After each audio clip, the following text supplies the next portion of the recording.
안녕하십니까. 저는 영남대 원예생명과학과에 근무하는 오욱이라고 합니다. 오늘 제가 말씀드릴 내용은 LED 수직농장입니다. 보통 이제 수직농장이라고 하면 우리가 이제 식물공장이란 말로 좀 더 많이 알려져 있습니다.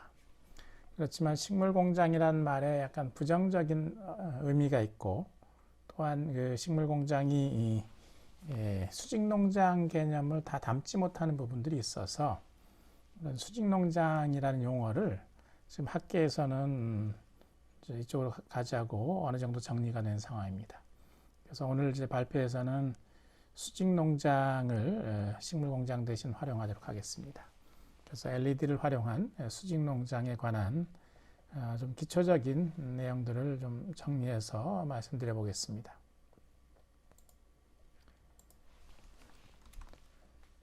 혹시 여러분 이 영화 보신 적 있으신가요? 네, 이건 설국열차라는 영화였는데 2013년에 개봉이 되었죠.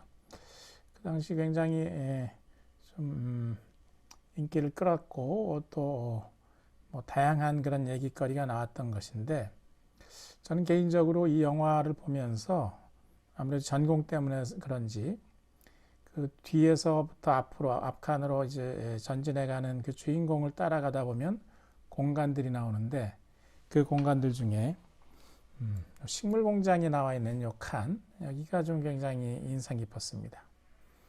그러니까 뒤편에 뭐 돼지 사육하는 데 있었고요. 또 앞에 가면 뭐 정원도 있고 또 뭐 학교 교실도 있고 쭉 나오죠.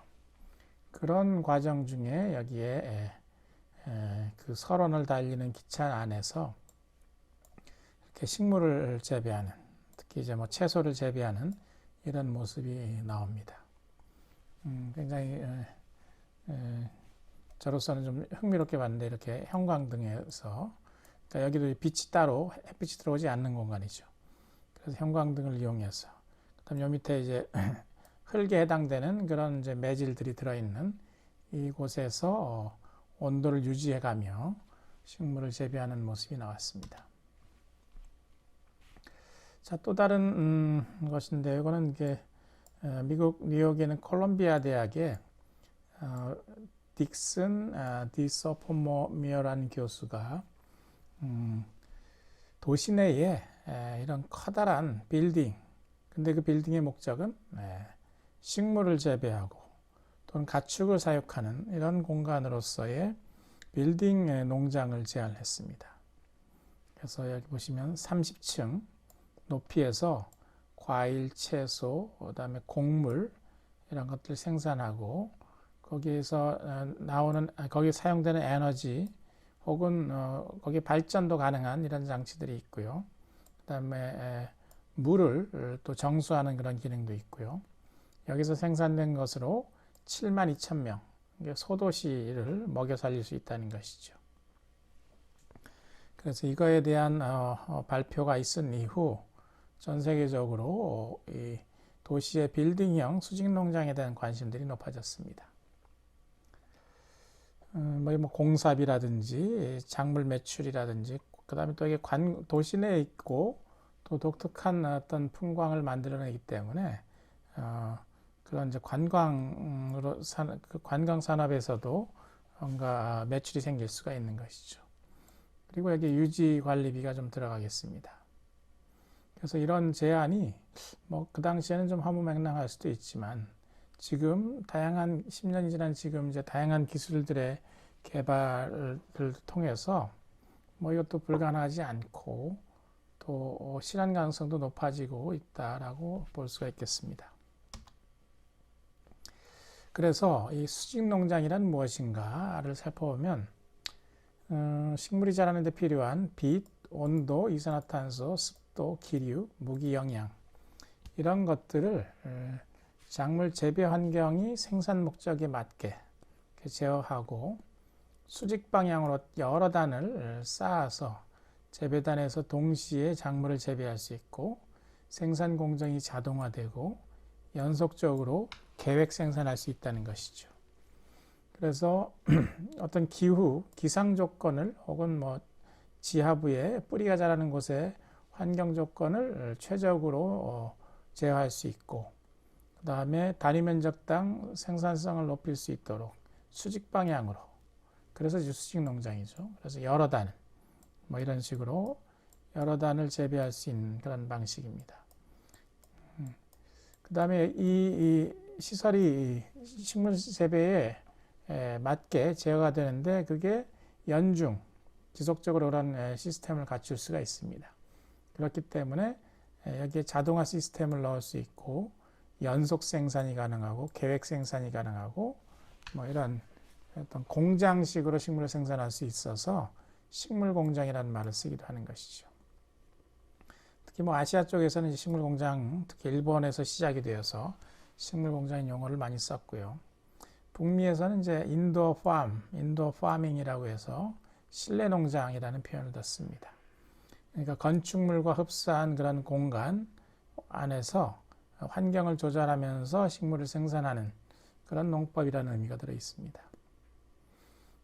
여기는 이제 완전히 태양광을 막아서 인공광원만을 활용하는 그런 이제 식물 공장이고요, 수직 농장이고요. 여기는 그 경남 함안의 시설원이 연구소라고 농촌진흥청 국립원예 특작과학원 산하의 연구소인데, 여기에서는 자연광을 채광할 수 있게, 그래서 햇빛이 들어올 수 있게 해서 인공광을 사용하지 않는, 혹은 인공광을 보조적으로 사용하는 그런 이제 자연광 이용형 혹은 인공광 겸용형 식물 공장이 되겠습니다. 자, 식물 공장이 왜 대두가 되었는지, 아까 그 콜롬비아대 교수가 왜 그런 도시형 빌딩 농장을 제안했는지, 그 원인을 보면 그것이 수직 농장의 필요성이 되겠습니다. 전 세계적으로 이제 농업, 식량 이런 쪽에 위기가 계속 닥치고 있죠. 인구는 증가하고 반면에 농업 인구가 감소하고 경작지가 감소하고 있죠. 그다음에 기후 변화 때문에, 혹은 도시화로 인해서, 혹은 작물 재배 비료를 너무 많이 써서 토양이 오염되면서 경작지가 감소할 수밖에 없습니다. 그래서 장기적으로 보면 인구는 계속 증가하는데 식량 생산할 수 있는 경작지는 감소되어 있고 되어가고 있고, 그 다음에 도시화로 인해서 농사 지을 사람이 없어지거나, 그 다음에 농지가 도시로 변하는 문제도 있습니다. 우리나라는 인구가 감소하지만 전 세계적으로 보면 인구가 계속 증가를 하고 있습니다. 그래서 2050년에 한 인구가 100억 정도 된다는 그런 보고도 있습니다. 그 다음에 단위 면적당으로 획기적으로 생산량을 높일 수 있는 어떤 시스템이 필요합니다. 이게 그냥 단순히 기존의 농법에서 농사 기술을 개량하거나 품종을 개량하는 선에서는 해결이 쉽지가 않은 문제입니다. 두 번째는 환경 생태계 측면입니다. 농경지를 개간하게 되면 생물 다양성과 녹지 공간이 감소하는 그런 문제가 생깁니다. 그리고 지구 온난화로 인해서 환경 오염이 이제 늘어나면서 생태가 파괴하죠. 그다음에 자연의 자정 능력을 가지고서 회복할 필요가 있지만 오염이 계속 증가하면서 이게 시간이 필요한 것인데 그런 문제가 있습니다. 그래서 친환경적이면서 지속 가능한 농업 생산 시스템이 필요한 것이죠. 그다음에 자원 에너지 측면에서는 농업에 사용되는 자원, 즉 물, 비료, 화석 연료 이런 것들도 이제 계속 부족해집니다. 특히 이제 도시의 물 사용량이 증가하고 인산질 비료를 많이 쓰면서 그건 또 다른 문제도 있고요. 그다음에 화석 연료를 농업에서도 사용하고 있는데 이런 것들이 환경 오염도 되고 그 화석 원료의 고갈도 되고 그다음에 지구 온난화를 초래하기도 합니다. 그다음에 자원 재순환이나 신재생 에너지 사용, 이것이 농업에서도 이제 사용을 해야 하는데 그것들을 바로바로 쉽게 적용할 수 있는 그런 시스템으로서도 수직 농장이 이제 대두될 수가 있죠. 그다음에 사회 및 경제적 측면에서도 또 다양한 필요성들이 있는데 저소득층의 영양 결핍. 우리나라도 뭐 이런 문제가 있습니다만은 이제 빈부격차가 우리나라보다 더 큰 나라들에는 더 심각한 문제입니다. 그다음에 식품의 안전성, 그다음에 도심 내에 식물이 자라는 그런 치유 공간 확보, 평생 교육이나 인력 개발 등에서 또 이제 영향을 줄 수가 있습니다. 새로운 어떤 그 일자리 창출에서도 기여를 할 수가 있습니다. 도시 내 근교나 도시 내에 이런 그 안전한 농산물을 생산할 수 있다면 이건 이제 탄소 발자국을 줄이면서 어떤 그 지역에 생산된 농산물을 지역에서 소비하는 것이 가능해지죠. 그 외에 치유의 어떤 한 매개체로 쓸 수가 있고요. 미래 신산업으로서도 각광을 받고 있습니다. 자, 일례로 여기에 이제 기존에 우리 논밭은 과수원 같은 경우는 이렇게 2차원적인 농장이죠. 근데 여기에 수직 농장의 개념이라는 것은 뭐 예를 들어서 이걸 9단으로 재배를 한다 그러면 이 9분의 1 면적에서 이 과거의 기존 농법에서 행하던 그런 면적을 확보할 수가 있습니다. 그리고 여기에다가 우리가 이제 밀폐를 시키면, 그러니까 열 교환이라든지 빛 침투라든지 이런 것들을 막아줄 수 있다면, 그러면 기후의 영향을 최소화할 수가 있습니다. 그러면 이제 생산성이 높아지는 것이죠. 그래서 농지 부족의 문제, 기후 영향에 따른 농산물 생산량 감소의 문제들을 막아낼 수가 있는 것이죠. 여기 쭉 그 수직 농장의 장점을 정리했습니다만은 여러분들이 잠깐 멈춰서 읽어보시면 아마 이해가 되실 것 같습니다. 시간 관계상 이것은 생략하고 넘어가겠습니다. 자, 식물이 자라는데 필요한 그런 환경 요소로서 이 기상 요소, 그러니까 식물의 지상부, 잎, 줄기, 그 다음에 뭐 꽃과 열매 이런 데 영향을 주는 요소로서 온도, 빛, 공기, 특히 공기 중에 CO2 농도, 습도나 수분, 그 다음에 공기의 흐름, 뭐 풍속 이렇게 얘기할 수 있는 기류 등이 있겠고요. 토양 요소, 식물이 자라는데 토양이 아주 필수적이라고 볼 수는 없는데, 왜냐하면 우리 수경재배도 할 수 있으니까. 그렇지만 기본적으로 토양에서 식물이 자란다고 생각했을 때는 토성이나 토양 속의 유기물, 토성이라는 것은 뭐 잎자들이 구성하는 잎자들이 갖는 그런 총체적인 특성을 얘기하는 것이고요. 그 다음에 토양 속의 물, 뿌리로 흡수하는 물, 그 다음 토양 속에도 산소 등 필수적인 그런 공기 성분들이 필요하고요. 토양의 pH나 비료 이런 것들이 이제 필요하죠. 그 외에 이제 병, 해충, 잡초 등의 요소가 되거나 혹은 뭐 이로운 그런 생물들이 있죠. 이런 생물적 요소가 관여합니다. 자, 이런 어떤 식물에 필요한 그런 생장 요소들을, 환경 요소들을 봤을 때에 수직 농장이라는 그런 장치, 시스템 내에서는 그런 환경들이 인위적으로 조성이 되어야 합니다. 왜냐하면 외부와 밀폐가 되었기 때문에 그렇습니다.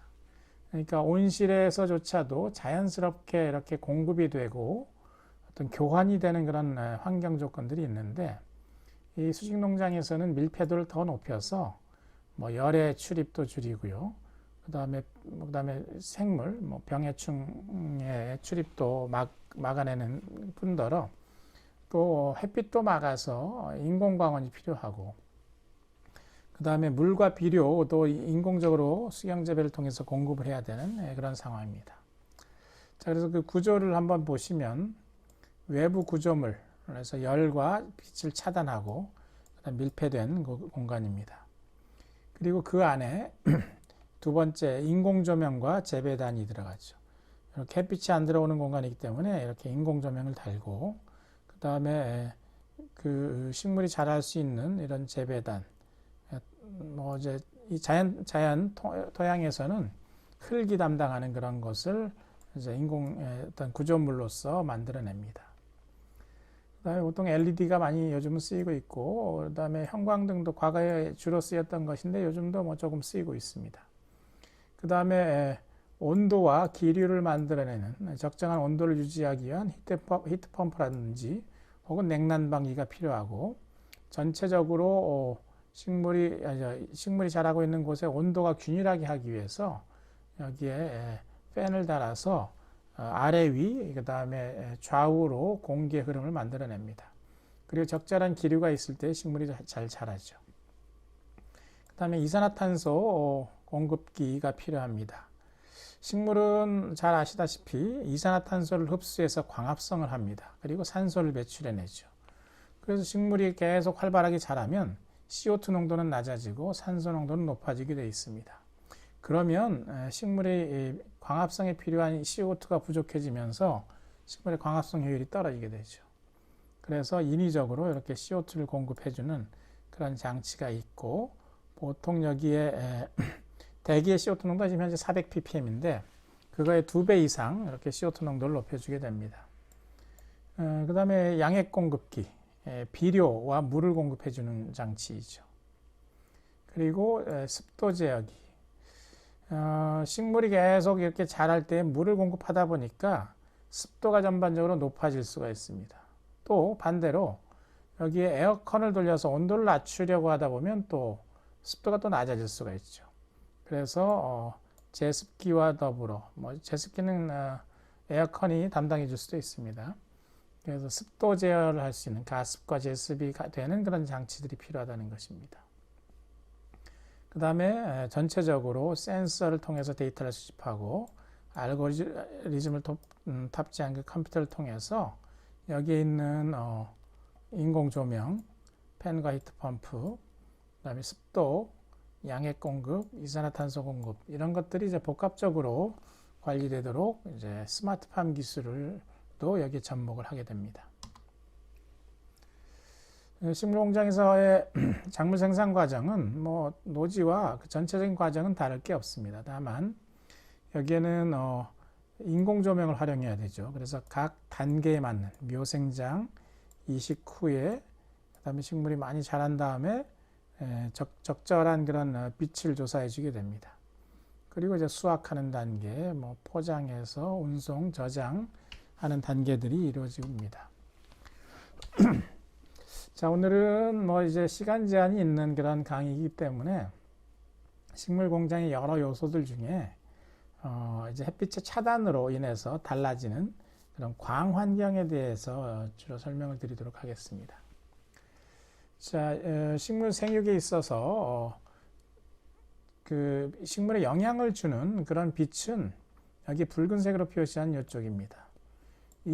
요 우주선, 감마선, X선은 굉장히 강력한 빛인데 지구상에는 이게 거의 들어오지 않습니다.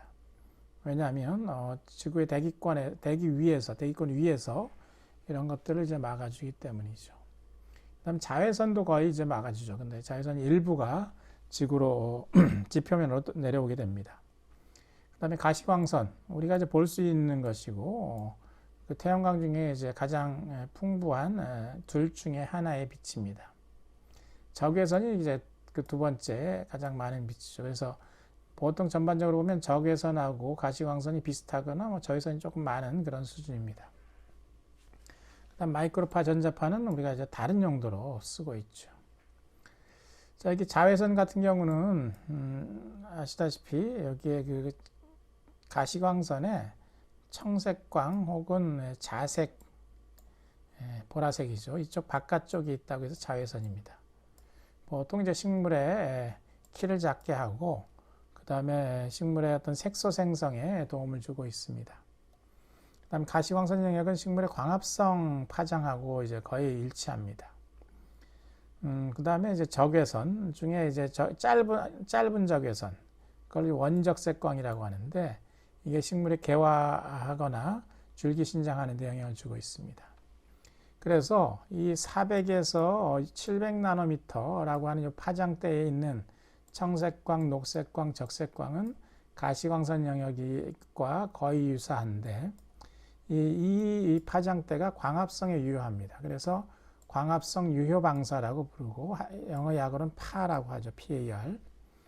그 다음에 자외선과 원적색광이 또 식물의 생리적인 어떤 반응들을 이제 만들어내는데 그렇기 때문에 이 광합성 유효 방사 플러스 300에서 400의 자외선, 700에서 800의 800나노미터의 원적색광을 생리적 유효 방사라고 부릅니다.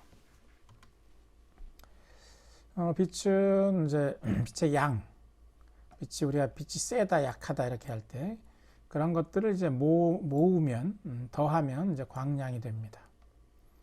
그 다음에 이제 빛의 파장을 광질이라고 그러고요. 그 다음에 빛의 연속된 낮 혹은 연속된 밤 이런 것들이 주기적으로 오는 이런 것들을 이제 일장이라고 부릅니다. 그래서 광량, 광질, 일장 이런 것들이 식물의 광합성, 그 다음에 형태 형성, 식물이 자라고 어떤 모양을 달리하고 이런 것들, 그 다음에 개화 이런 것에 영향을 주고 있습니다. 그래서 식물에 있어서 빛은 이렇게 광합성에는 에너지로서 광합성 과정에서 그 빛 에너지를 저장해서 식물이 쓸 수 있는 그런 에너지 형태로 저장을 해주는 과정이 광합성인데, 그래서 에너지로서 빛이 작용을 할 수 있고요. 그 다음에 이제 광질이나 일장은 높지 않은 그런 광도, 낮은 광도로도 식물에게 여러 가지 어떤 광합성 이외의 다른 현상들을 일으키게 됩니다. 뭐 꽃이 피게 한다든지, 그 다음에 식물이 자라게 한다든지, 그 다음에 색소를 만든다든지, 뭐 이런 것들이 영향을 주죠. 그래서 그럴 때는 이제 신호로서 작용한다고 얘기합니다. 자, 여러분들 그 식물 공장 혹시 수직 농장을 이제 가보신 적 있나요? 혹은 뭐 매스컴이나 신문 이런 데를 통해서 혹시 본 적 있으신지 모르겠습니다. 근데 보통 이렇게 보면 약간 좀 약간 푸른 빛이 약간 도는 핑크색, 뭐 연한 보라색 이렇게 보입니다. 혹시 그 이유가 왠지 아십니까? 그 이유는 여기에 그 청색 LED와 적색 LED의 혼합광을 보통 많이 조사하기 때문입니다. 물론 이제 그렇게만 비치면 너무 식물의 상태가 잘 안 보이기 때문에 여기에 백색 LED를 곁들입니다. 백색 LED, 청색 LED, 적색 LED를 섞어서 줘서 원래 이제 청색과 적색만 과거에 썼었는데 요즘은 백색 LED, 우리 보통 실용적으로 그 조명, 일반 조명으로 요즘 많이 쓰고 있는 그런 LED를 같이 하게 됩니다. 만약에 백색 LED가 없으면 얘네가 약간 시커멓게 보입니다. 근데 백색 LED가 있기 때문에 백색 LED의 녹색이 여기에 이제 잎에 닿으면서 이게 반사되면서 우리 눈에 녹색으로 보이는, 좀 자연스러워 보이는 것이죠. 자, 그럼 이제 과거에 혹은 뭐 지금도 왜 이렇게 청색과 적색 LED를 쓰느냐? 그거는 이제 식물의 엽록소에서 흡수하는 파장대가 여기 보시면 클로로필 A라고 되어 있습니다. B. 그다음 여기 클로로필 A가 있죠. 클로로필 A. 여기서 흡수하는 파장을 보면 400에서 500, 600에서 700. 아까 앞에서 이걸 청색광, 적색광 불렀죠. 이렇게 청색광, 그다음에 적색광. 이 파장대를 식물의 엽록소가 흡수를 하는 것입니다. 그렇기 때문에 그 흡수가 된다는 것은 결국 광합성에 더 효율적인 파장이라는 것이죠. 그래서 광합성에 이렇게 광합성 촉진을 위해서 이쪽 파장대 LED를 활용하고 있습니다. 자, 식물의 광합성은 빛의 세기가 세어지면서 광도가 높아지면서 증가하는 그런 파장을 그런 광합성의 증가율을 보입니다. 그렇지만 무작정 계속 준다고 더 광합성을 많이 하는 것은 아니고 어느 정도에서 포화가 되죠. 그래서 광포화점, 광보상점이라는 이런 개념이 있습니다. 자, 그 다음에 파장에 대해서 앞서 그 적색과 청색을 섞는다고 했는데 보통 이제 일반적으로 식물 기르는 데에 뭐 이제 초반에 LED 연구 초반에는 레드, 적색광과 청색광 뭐 7대3에서 8대2 정도에서 식물이 잘 자라는 것으로 파악을 했었습니다. 그러나 최근에는 그린, 녹색이죠. 그 다음에 이제 아까 앞에서 말했던 파레드를 쓰거나 또는 이렇게 백색광을 첨가하는 이런 경우들이 늘고 있습니다. 요거는 이제 우리가 뭐 작업의 편의성도 있지만 어떤 LED 어떤 비용 절감 측면도 있고요. 혹은 이제 식물이 자라는 데에 좀 더 그게 효율적이라서 그렇게 하기도 합니다. 그래서 이렇게 단색광을 조사했을 때는 식물이 잘 자라지 못하는데 적절한 파장을 이렇게 혼합하게 되면 식물이 더 잘 자랄 수가 있는 것이죠. 그래서 요새 그런 뭐 광의 어떤 파장을 조절해서 뭐 상추라든지 이런 엽채류를 재배했을 때에 그런 이제 파장에 따른 식물의 형태나 색깔 이런 것들을 뭐 이런 식으로 나타내는 경우도 있습니다. 자, 여기 요건 적색, 여기는 청색이죠. 요걸 기본으로 옛날에는 많이 키웠습니다만은 요새는 여기에 그린, 녹색광, 그 다음에 이제 파레드, 근적의 광, 원적색 광을 혼합하는 그런 재배가 일부 시도가 되고 있습니다. 그 이유는 뭐냐면 여기 보시다시피 녹색광에 청색광을 줄이면서 60, 40, 20, 0 녹색광을 20, 40, 60으로 이렇게 늘려갈 때에 식물체 크기가 커지죠. 그러니까 수량이 증가한다는 것입니다. 다만 이제 색소 발현이 이제 감소하는 경향을 보입니다. 파레드를 줬을 때에도 뭐 그런 유사한 반응을 보입니다. 그래서 이 그린이나 파레드가 식물을 약간 크게 자라게 하는데 잎의 면적을 넓히거나 줄기를 신장시키거나 이런 데 작용하기 때문에 이 파장을 우리가 적절히 활용한다면 식물을 좀 더 우리가 바라는 방향으로 키울 수가 있다는 것이죠. 자, 이 부분은 앞서 설명드린 것이라서 지나가겠습니다. 우리가 이제 LED 식물 공장을 할 때에 LED 식물 공장에서 한 300 마이크로몰까지는 좀 주면 뭐 좀 잘 자랍니다. 근데 이제 과체류라든지 다른 것들을 키우려면 이것보다 더 높아져야 되겠죠. 왜냐하면 더 이용효율, 광이용률이 높기 때문에 그렇습니다. 그 다음에 이제 LED가 가격이 하락하면서 우리가 LED를 적정 파장들을 잘 혼합해 가지고 식물이 우리가 바라는 곳으로 바라는 대로 자라게 해줄 수가 있습니다. 자, 그 다음에 인공광원은 보통 그 형광등과 LED를 많이 쓴다고 했었습니다. 두 개의 특성들이 있는데 아무래도 LED가 수명이 길고 단색광을 발하는데 이걸 이제 광질 혼합해서 다양한 파장을 낼 수가 있습니다. 형광등은 이제 파장이 정해져 있는 것이죠. 그 다음 요즘은 백색 LED를 기본으로 하고 거기에 일부 정색, 적색, 뭐 녹색, 파레드 뭐 이런 것들을 혼합해서 쓸 수가 있습니다.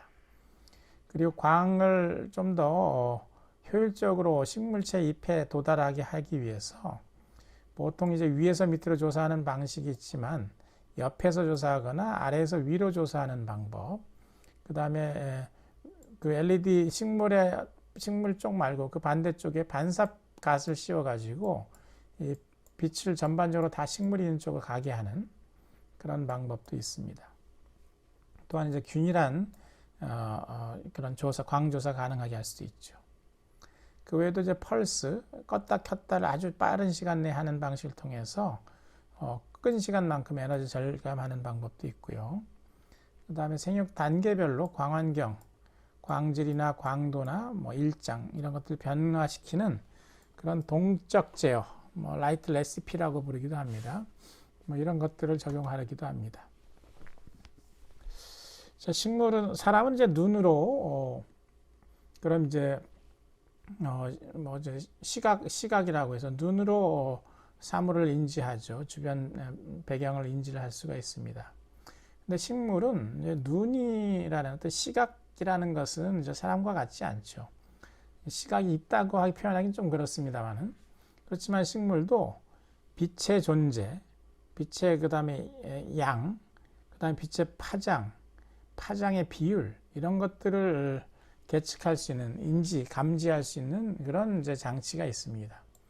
그걸 광수용차라고 하는데 사람처럼 이제 눈만 갖고서 하나에서 하는 게 아니라 여러 가지의 광수용차가 있어서 그런 자신이 처한 어떤 자신이 받고 있는 빛의 그런 환경 조건들을 파악을 합니다.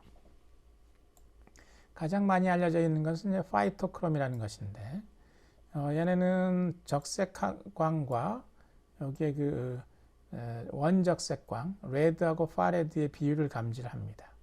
그리고 이것이 이런 이제 종자의 발화라든지 그 다음에 식물체가 이렇게 자라는 것, 개화하는 것, 그 다음에 옆에 식물이 이렇게 있을 경우 웃자라는 것, 그 다음에 빛이 오는 방향으로 이렇게 휘는 것, 뭐 이런 것들에 기여를 합니다. 뭐 이 중에서 발화, 개화, 뭐 이렇게 음지 회피 같은 것에 많이 관여합니다. 자, 그 외에도 이렇게 청색광 쪽, 그 다음에 자외선 쪽을 감지하는 그런 뭐 이러면 크립토크롬이라든지 뭐 포토트로핀, UV 리셉터, 뭐 그 외에도 또 다른 광수용체들이 이제 많이 알려져 있습니다. 그래서 여기 보시면 각각의 광수용체들이 어디에 관여하는지 파이토크롬 거의 다 관여하고 있죠. 빛과 관련되는 것은 대표적인 광수용체입니다. 그 다음에 크립토크롬이 개화라든지 식물의 이제 빛을 보면 이제 녹색을 띠는 그런 현상, 탈황화라고 하는데 그런 데 관여합니다. 그래서 이런 다양한 광수용체들이 식물이 지금 현재 받고 있는 빛의 파장을 인지하고 그것에 맞춰서 발화도 하고 꽃도 피우고 뭐 웃자라기도 하고 빛이 오는 방향으로 휘어지기도 하고 이렇게 하는 것이죠. 자, 그다음에 그 수직 농장에서 광제어에 쓰이는 그런 LED는 이렇게 아주 단파장, 특정한 단파장만 냅니다. 근데 형광등 같은 경우는 이런 파장을 보이죠. 요새 나오는 LED 형광등 중에 이제 약간 차갑게 하얀 그런 파장을 띠는 것을 이제 쿨 화이트라고 하고 이런 식의 파장 분포를 보입니다. 반면에 이제 약간 주황색이 조금 나는 것을 이제 웜 화이트라고 하고 걔는 청색광이 준 대신에 이렇게 붉은색 쪽으로 파장이 좀 많이 나옵니다. 그래서 이런 웜 화이트 같은 경우 단독으로 식물 재배에 쓸 수도 있고요. 쿨 화이트는 뭐 다른 것과 좀 혼합해서 쓸 수 있겠습니다. 자, 앞서서 나왔던 뭐 그런 제거라 지나가겠습니다. 자, 거기에 더해서 이런 그 녹색광이나 파레드 원적색광을 쓰게 되면 식물에 이렇게 무게가 증가하는 경향을 보여줍니다. 그래서 이런 그 생산성 향상에 도움을 줄 수 있는 것입니다. 과도하면 안 좋죠.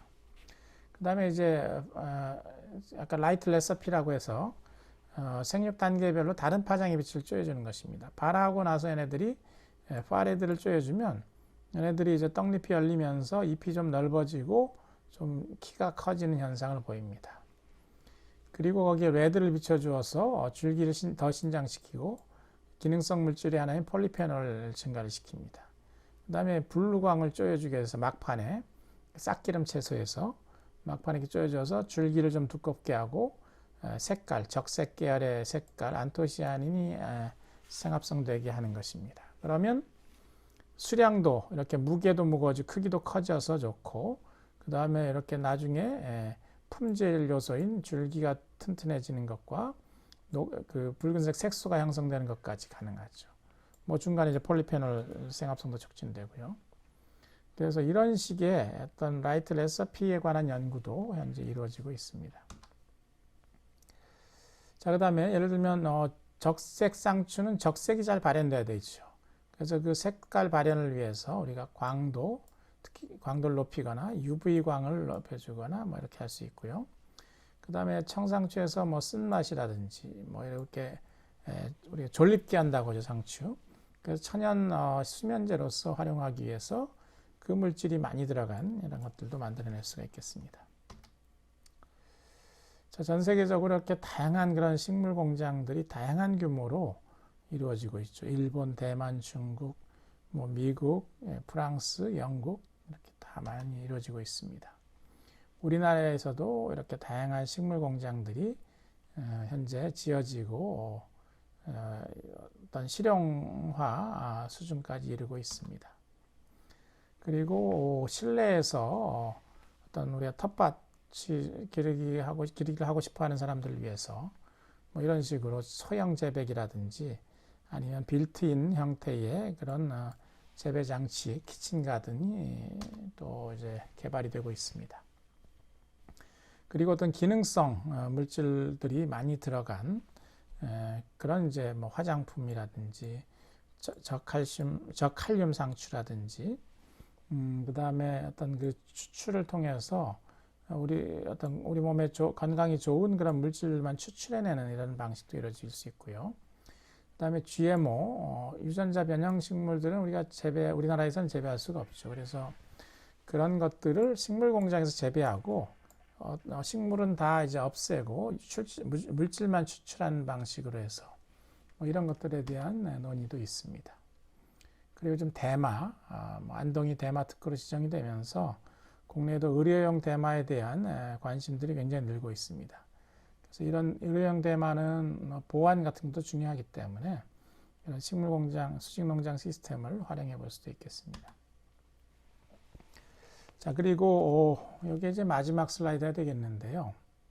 수직농장, 이 식물공장이라는 것은 앞으로 다양한 용도로 쓰일 수가 있습니다. 이 식물공장 시스템 자체가 식물 재배가 어려운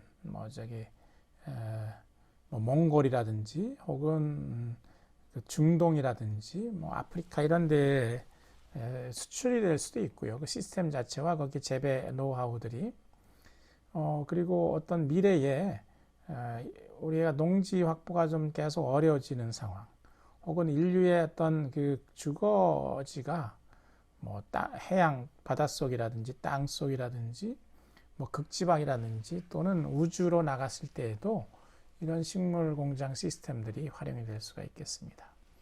자, 여기에서는 남극 세종기지에 그 전에 보낸 어떤 식물 공장이 있었는데 거기서는 이제 엽채류 위주로 재배를 했었습니다. 근데 최근에 다시 보낸 식물 공장에서는 엽채류 외에 오이, 호박, 토마토, 그 다음에 이렇게 애플, 수박 같은 것까지 재배가 가능한, 그래서 거기 연구원들이 좀 더 다양한 채소를 즐길 수 있게 해주고 있습니다. 그래서 이런 기술들이 자꾸 쌓이게 된다면 인류가 이제 앞으로 점점 열악해지는 그런 환경 속에서도 신선한 채소를 계속 재배해서 살아갈 수가 있는 것이죠. 마치 그 설국 열차의 그 수직농장 칸처럼 그렇습니다. 생각했던 것보다 조금 시간이 많이 지났는데요. 제 강의는 이것으로 마치도록 하겠습니다.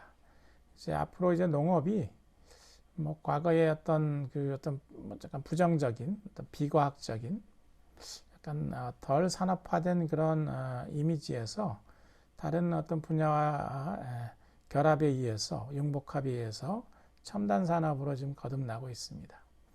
여러분들도 앞으로 농업에 관심을 많이 가져주시고, 특히 여기 수직농장에 관한 그런 관심들을 많이 가져주시기 바랍니다. 혹시 다음에 기회가 된다면 요 이외에 또 수직농장과 관련된 또 다양한 내용들이 있기 때문에 그때 한번 또 뵐 수 있는 기회가 있길 바라겠습니다. 네, 이상으로 강의를 마치겠습니다. 경청해 주셔서 감사합니다.